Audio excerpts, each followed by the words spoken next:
আমি আমার মার সাথে আজকে প্রথম ঘুরতে গেতেছি।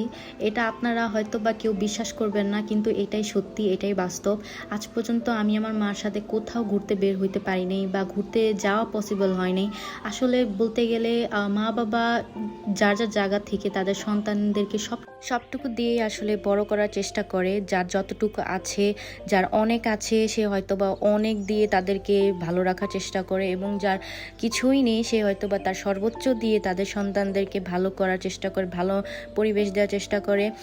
ঠিক তেমনি আমার মা বাবা চায় অন্তত তাদের স্টেপ থেকে যাতে আমরা এক স্টেপ বেটার থাকি, সেটাই আসলে তাদের চাওয়া পাওয়া ছিল আমাদের লাইফে। স্পেশালি আমার মার অবদান অনেক বেশি, বাবার অবদান আসলে কখনোই ওইটা আসলে বলার বোঝার নাই। সে আসলে এক্সট্রিম লেভেলে আমাদের প্রতি অনেক বেশি রেসপন্সিবল।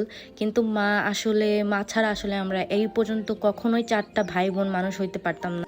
ছোটকাল থেকেই দেখছি আমার মা কিরকম একটা টক্সিক ফ্যামিলিতেই আমাদেরকে লালন পালন করছে, তার ম্যারিড লাইফটা কেটেছে।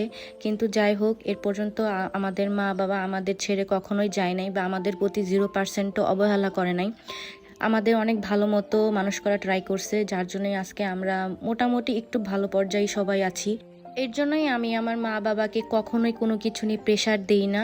তারা যেভাবে চায় সেভাবেই যাতে ভালো থাকে, কোনো কটু কথা বা জোর জুলুম জবরদস্তি করা ট্রাই করি না, যাতে তারা তাদের নিজেদের মতো করে একটু শান্তিতে ভালো থাকতে পারে। আসলে এটাই সব সন্তানদের করা উচিত আমি যেটা মনে করি, কারণ হচ্ছে মানসিক শান্তিটাই সব থেকে বেশি প্রায়োরিটি এই এজে।